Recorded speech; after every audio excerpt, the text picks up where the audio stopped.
Oh. It would seem the javelins are passing through the wood wall.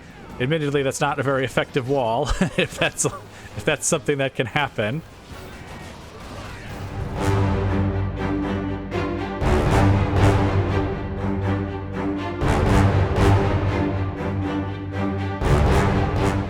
Okay, guys, welcome back. So it has been a few turns since I last left you guys, and a few things have actually happened. As you can see, I have a spy down here in Egypt, just kind of going on ahead of Alexander just to see how things are, well, how things are down here in Egypt, and it actually looks like the Persians have very little in the way of troops. In fact, there's technically more rebels than there are actual Persian troops down here, so you should be able to get right through Tyre, which is also lightly garrisoned, and just basically take all this territory quite easily with very little, if any, resistance. Well, I say, if any. There will be some resistance. I imagine these are all, like, chariots. And indeed they are. So we'll just have our phalanges basically run in there and kill them as quickly as possible, since they will be shot with arrows, of course. Basically, it'll be a repeat of what happened at... It was Halicarnassus, actually, when we took that one. It was also held just by a single general and his bodyguard. And we murdered them with our phalanges, but they did take some arrow fire before they managed to get in there and eliminate them. There were a couple of rebel groups over here. Alexander quickly eliminated them while his army was being retooled and retrained over at Isis.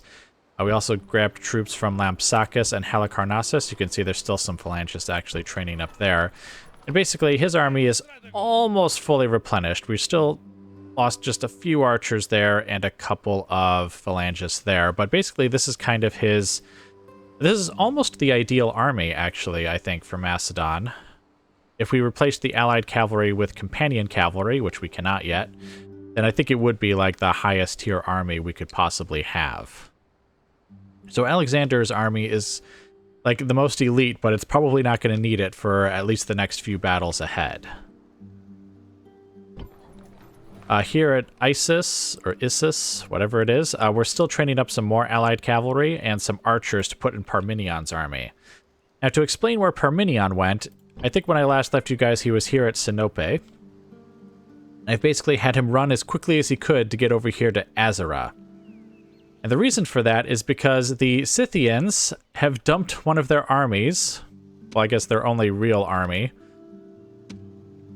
Because, I mean, this probably doesn't equal a full army there, but they dumped their army right here out of just outside of Tineus, and that was just like 3 turns or so ago.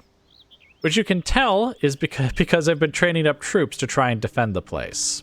I kept assuming that they would attack, we would lose the place, but I would just train up as many troops as I could to make them pay. You know, just as much as I could make them pay. And, well, they've just been kind of wandering around here. And so I was like, well, before they come to their senses, let's have Parmenion take Azara. And hopefully, okay, hopefully this one really is their last province. And if we take it, then that army will either be eliminated or more likely it'll turn rebel, and at least there'll be some kind of rebel force still here, but at least Tineus will not be in any danger of actually being taken by an enemy force.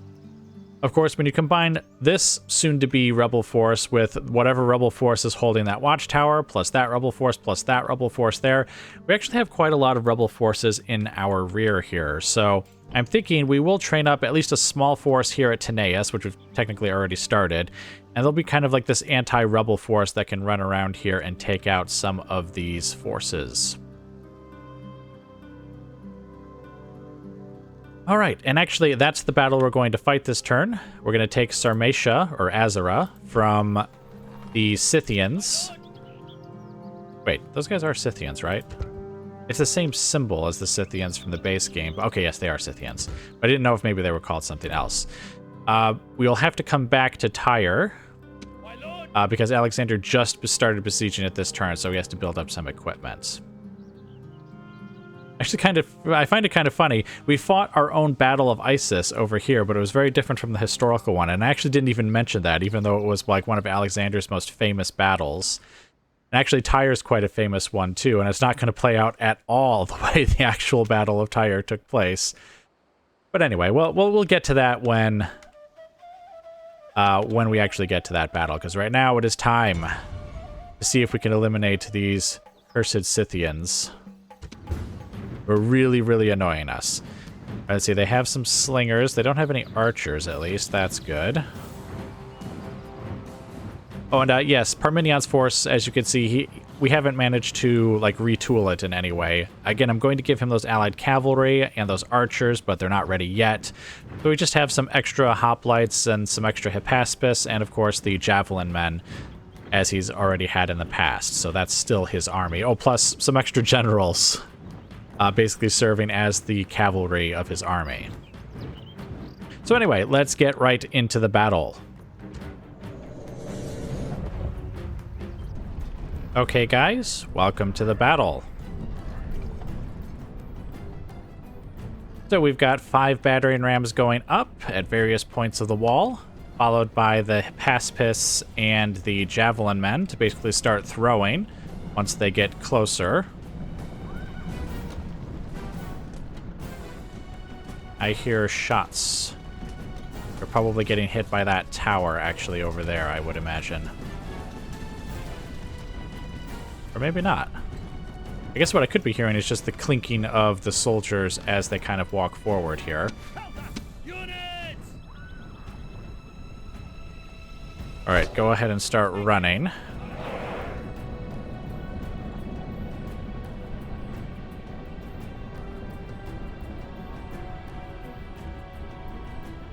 Alright, is that close enough to throw? Our soldiers are at the walls. Now they must. It would seem it is not. Alright, let's have these 3 kind of go right up there then. And these 3 kind of go right up there then.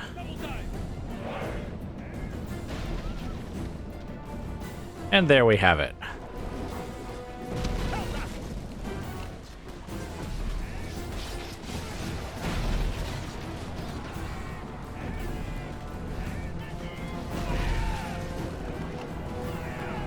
Soldiers are at the walls. Now they must batter a way through. Alright, hopefully we'll kill a good many of those slingers. Barbarian spearmen over there. It looks like they do have all of their troops over here too.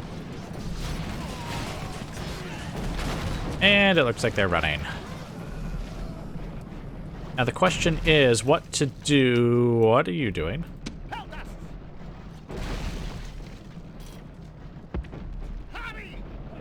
don't know why you moved, but get back where you were.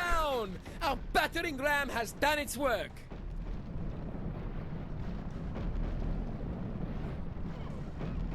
What I'm thinking... See, the only problem that I see here is that if we put, like, our troops just, like, directly in there, we'll have issues. Because, you know, they'll just run in and kind of immediately start attacking our guys.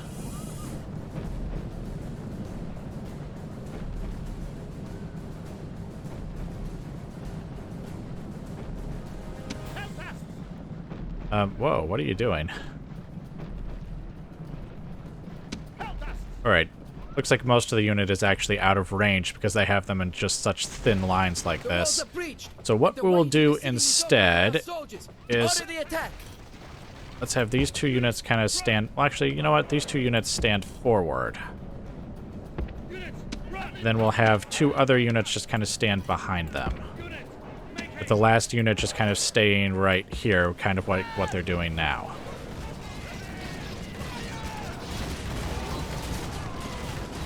Well, the javelin men are getting some good shots in there anyway. But you guys, form your phalanx and then stand right there. Just in case they get the idea to try and come out here. The Hippaspis are throwing now as well.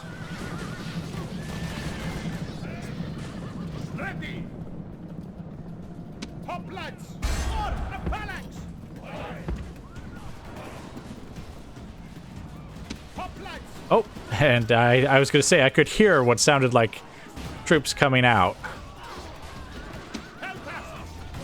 Okay, go ahead and throw. Wait. Why does it say you guys are moving? Stop moving. Should just be able to throw from where you are, right? Or not. It's a little unfortunate. Right here, just form up kind of back here then.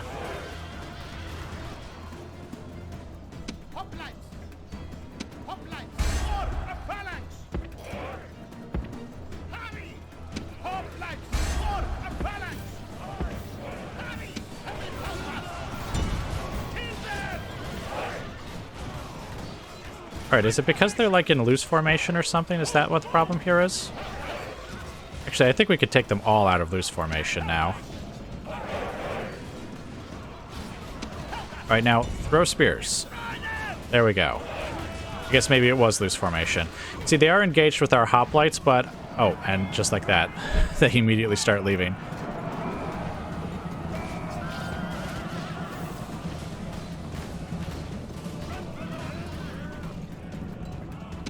Excellent. Alright, Hippaspis. Let's have them all line up here, and let's have the javelin men kind of line up here. Who's under attack? Oh, they are, from probably the slingers that are over here. Okay, so now the question is, how do we want to push in? I mean, I guess we could continue let them just running forward until we run out of ammunition.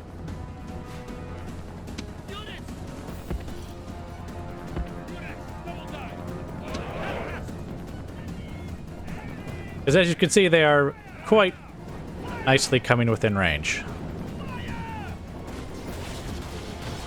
Oh. It would seem the javelins are passing through the wood wall. Admittedly, that's not a very effective wall, if that's something that can happen.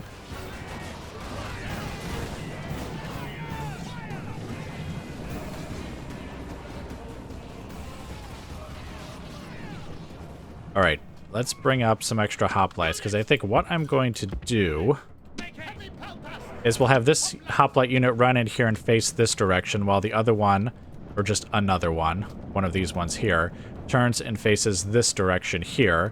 The javelin men can continue to cover them. Also, the javelin men can stop moving. I don't know what we're going to do about them. I could try having another hoplite unit coming in this way. Alright, you know what? Here's what we'll do. You guys get in there. You guys get in here. On the double. Why do these guys keep moving?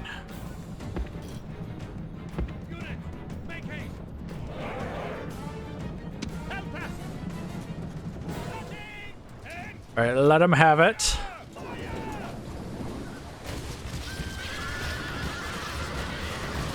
And there they go. Alright. Everyone in? It looks like everyone is in, yes. Form your phalanx.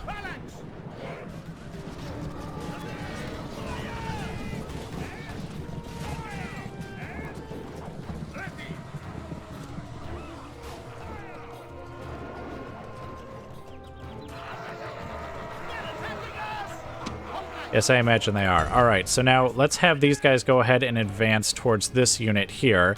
We might be able to just kind of eliminate that unit by having them just push in like that. Alright, this Hippaspis unit is actually out of ammunition.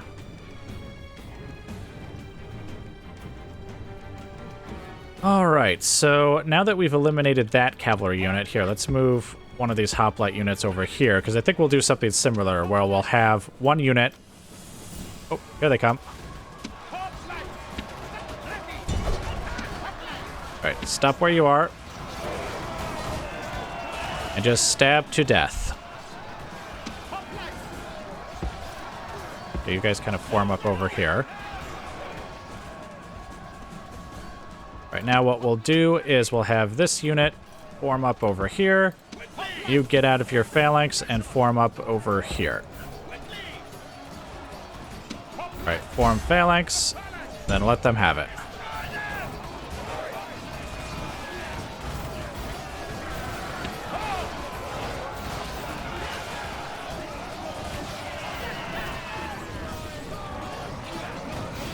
Alright, good. Now, kill them all.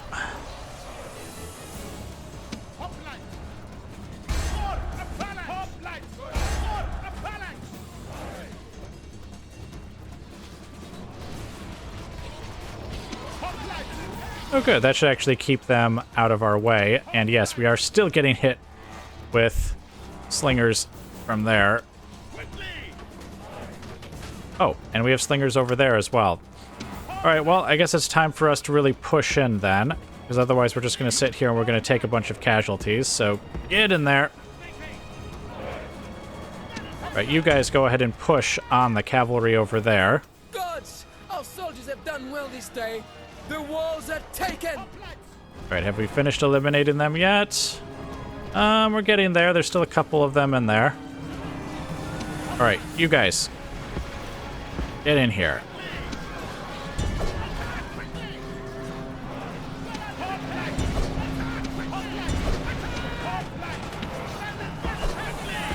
All right, we'll have this hoplite unit kind of run over here. Oh, actually kill this cavalry so that they don't escape.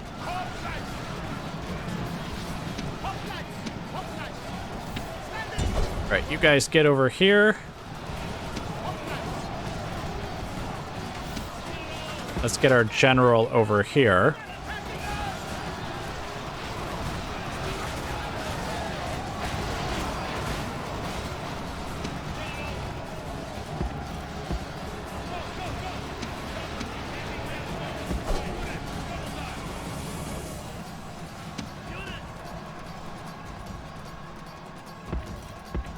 Yep, we are going to lose a lot of hoplites to that general's bodyguard.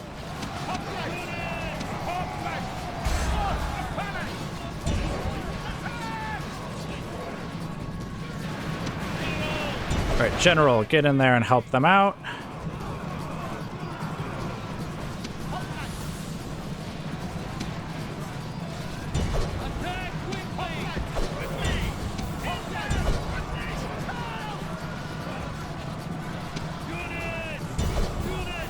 Right, generals, get your units over here to cut off that general there.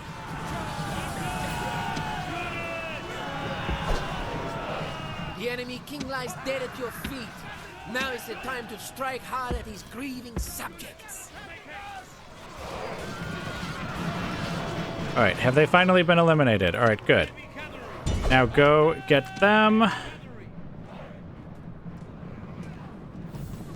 Actually, I guess we might as well just send all the cavalry to go get them.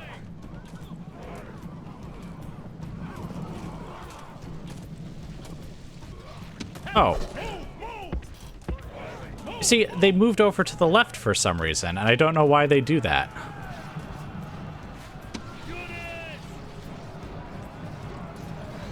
All right, you guys go ahead and form phalanx there.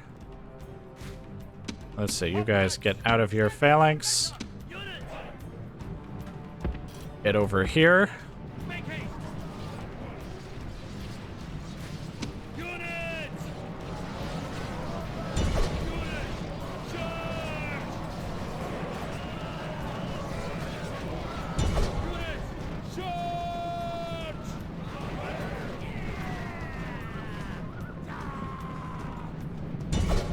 All right, go on, get over there and go get them.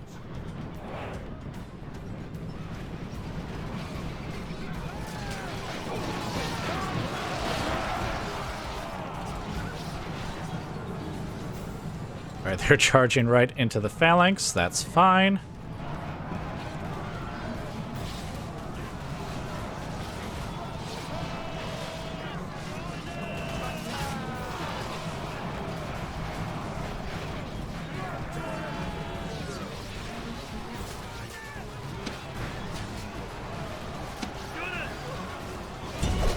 if we can push them right out of the center, then they can lose their morale and all die. Which is kind of what we want at this point. Let's have these infantry come around here and we can attack them from the side. Or from the rear, rather.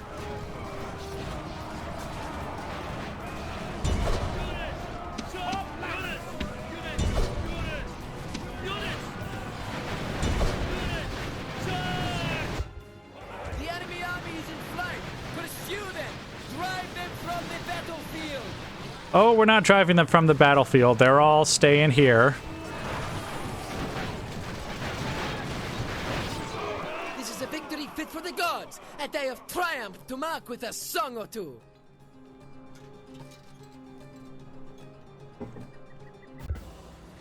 And I gotta tell you, in all these Total War games, the older ones, I mean, the general's bodyguards are always the worst units to face. Look at that. 180 men. It's like the majority of our casualties. So, actually, not the majority. I guess it is a little over half. But still.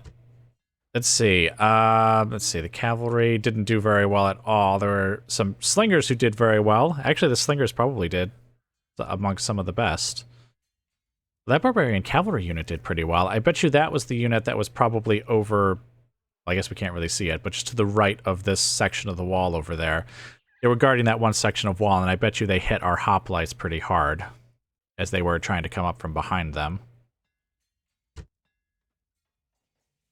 And it's not terrible casualties, and since Parmenion does have lower level troops in the form of hoplites and Hippaspis, I think he can retrain his troops in many more places, whereas Alexander kind of can't because of, like, the phalangists and the archers, for example, can't be retrained just anywhere.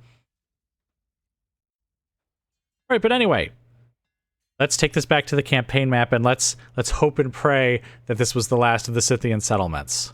All right, and I can already see that there are rebels up there. So the Scythians have indeed been eliminated. Yes. Excellent. And it looks like I mean, obviously there are still forces here, but they are quite small if the flag is anything to go by. Now, I think we are going to eliminate the Scythian dissenters.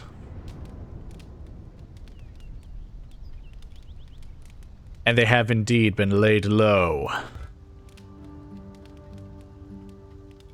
Alright, well, I guess that makes them a little bit happier, though they're still not exactly jumping for joy to see us. Let's go ahead and repair that, and then I assume there's, yes, this. Need to remember to destroy this building while, like, there's still, like, a 20-stack army around, because then trying to change it later can be kind of a pain. Because all these settlements tend to have, even though we have low tax rates on all of them, they also still tend to have rather low public order. Like, even our capital is not exactly happy, though in this case I think it's because, yeah, the blockade is really dropping that quite substantially.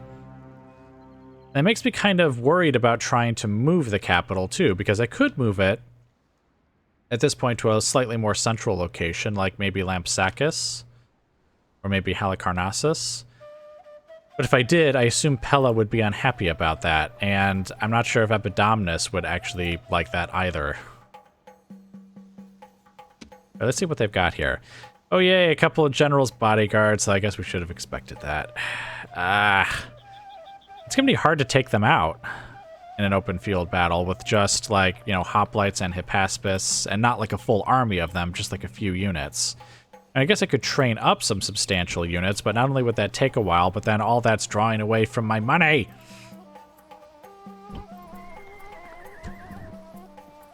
Alright, but anyway, what can we retrain up? It looks like we can retrain, yeah, you see, even though we took a lot of hoplite casualties, we can replace them all basically here. And actually, we can replace Hippaspis and the javelin men, too. So Parmenion's army, like in a turn, or maybe two, will just be able to instantly come back into action. My lord. And we'll probably just start sending him south here towards Amida. We might even have a couple of cavalry units that could join him at that point, though I don't know, maybe I should prioritize archers, because, I mean, he has generals' bodyguards for his cavalry, and they're good cavalry, so he's not in desperate need of cavalry units right now. fact, here, let's just kind of remove them for now. Yeah, we'll prioritize archers. And then he can take Amida, and then he might have to take a quick detour back over here to eliminate these guys so that he could then pick up those archers, because otherwise I don't think the archers will make it through there on their own. Let's see, the Fury's unleashed. Okay, we don't need to worry about any of that. All right, well, that was the only battle I had to show you, and I've already given you all the information about the campaign map, so I will just bring you guys back as more of interest occurs. Okay, guys, welcome back. Now, it is literally just the next turn after I left you guys. Nothing really much has changed over here, except for Parmenion has left Azara. And he's coming down south here to take Amida. He is fully replenished. And he should be able to take Amida and... oh, Hatra as well. I moved my spy, but I believe that also just had a single unit garrison, and it was again a general's bodyguard, which our hoplites should have no trouble taking out, since it looks like all the Persian generals basically are chariot units. The hoplites are like anti-chariot units, so that shouldn't be a problem. Once he gets down here to Babylon, though, that could be a problem.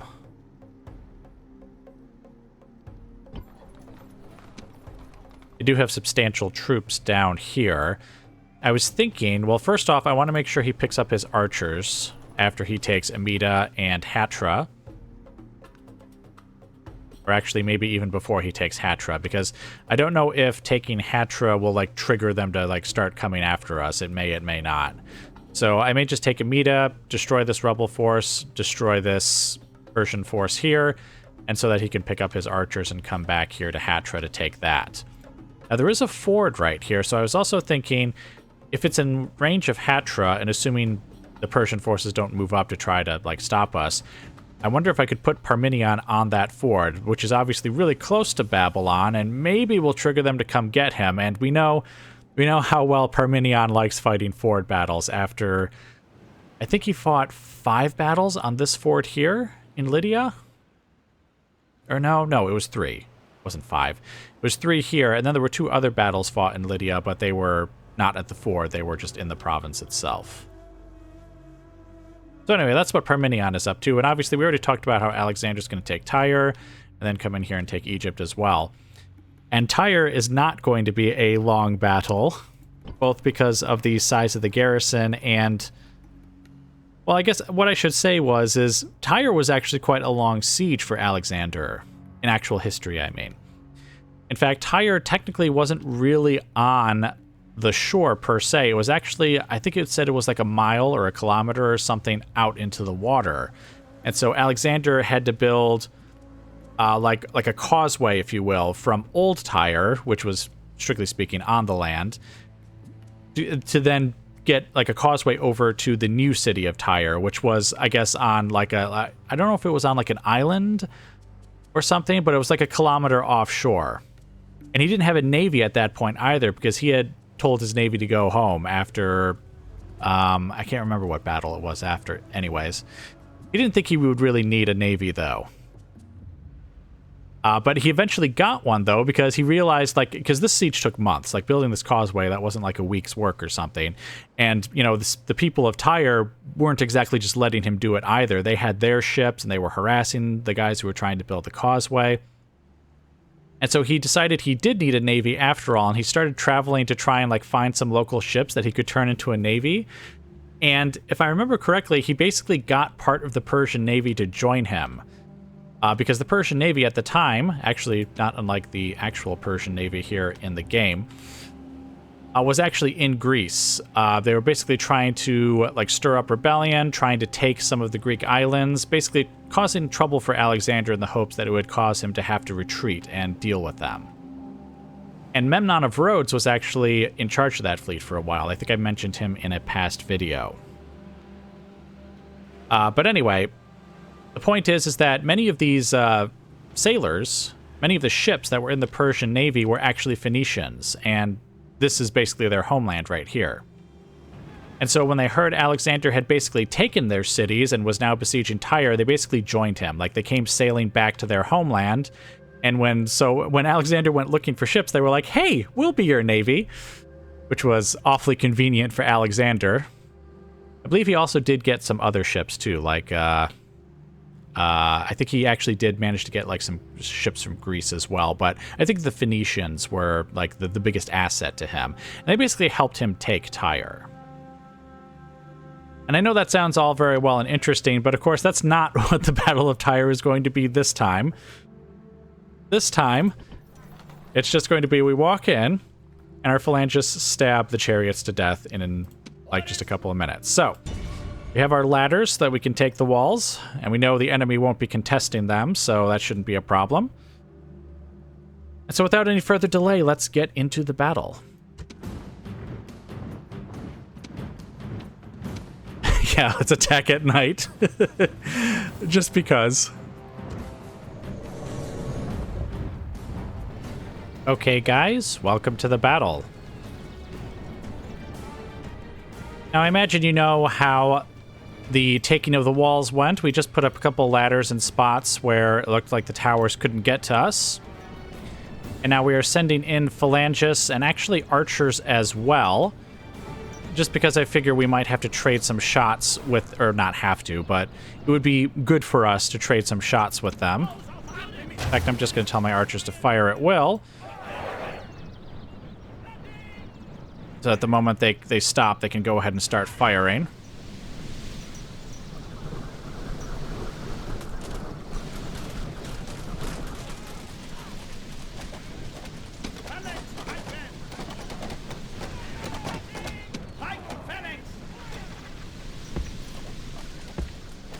Let's get the phalangists forward on both sides, actually.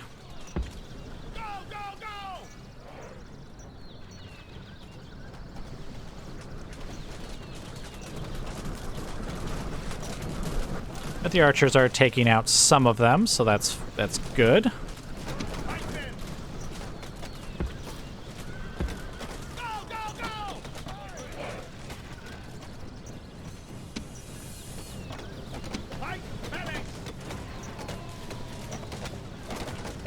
Dang, we're losing guys left, right, and center.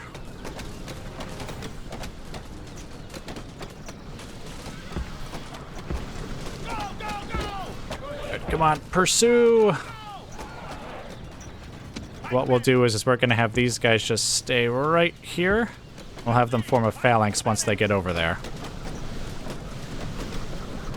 Still, it's a good thing we did bring the archers. They seem to be doing pretty good work, actually.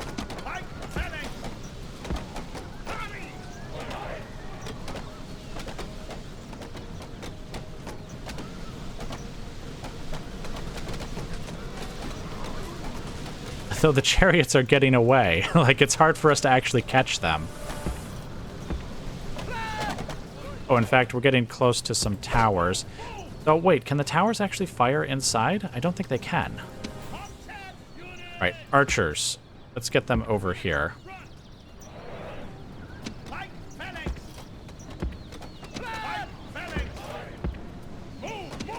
Actually, loose formation. Get over here.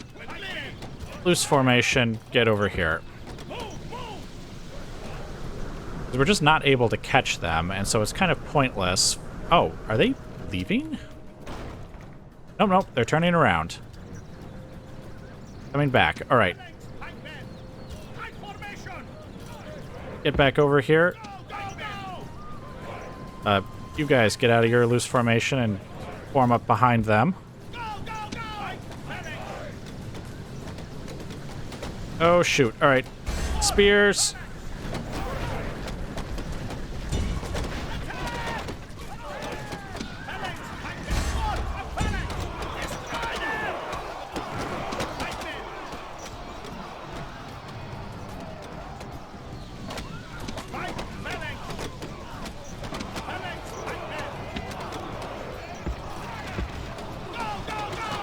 All right, our archers are now firing. That's good. Oh, here they come. Archers, stop firing at will.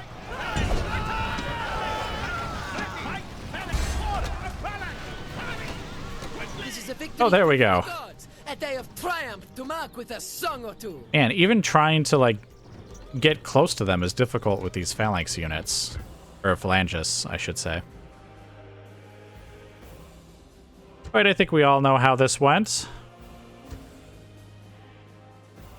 Yeah, the archers did very well. Even better than the phalangists did. In fact, I bet you these phalangists were able to get them basically right there at the end. Or did most of their casualties, I should say, there at the end, because they weren't able to catch them prior to that.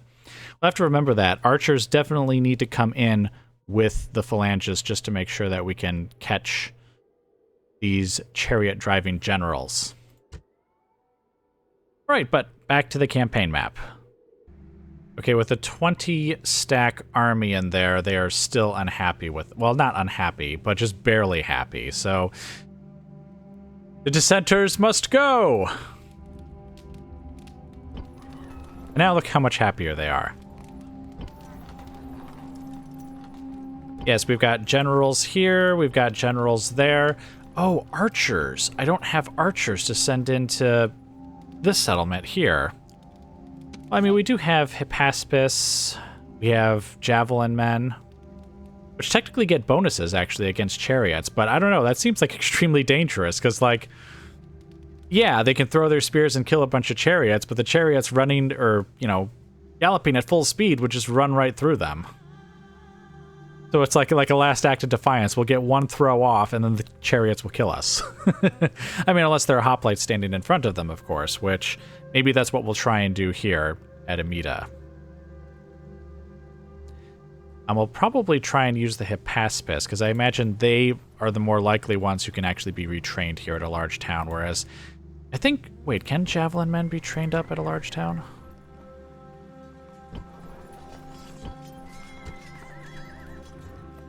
Okay, technically they could be trained up there too, assuming they have the proper buildings. Alright, well, I guess regardless. I think we're going to have... the next few battles are going to be like that, just quick, sharp, kill the general and be done battles, considering that's basically all they've got for garrisons in many of these places. There's not going to be a serious battle until we get to Babylonia.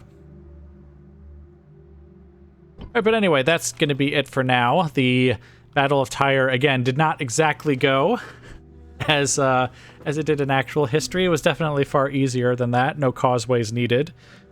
No fleets or navies needed. But anyway, I will bring you guys back once again as more of interest occurs.